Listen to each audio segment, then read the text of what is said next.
ඇත්තටම ලස්සනට ඇඳලා පැළඳලා ඉන්නවා කියන එක අපි අනුන්ට පෙන්වන්න කරන දෙයක් නෙවෙයි.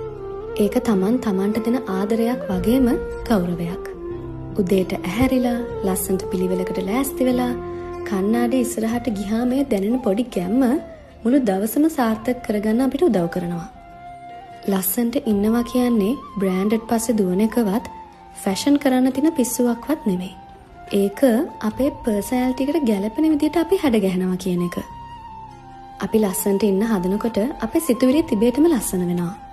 අනිත් අය අපේ පෙනුම ගැන මොනවා කිව්වත් තමන්ගේ පෙනුම ගැන තෘප්තිපත් නම් ඒකෙන් ලැබෙන ආත්ම විශ්වාසය වෙන කොහෙන්වත් ගන්න බෑ.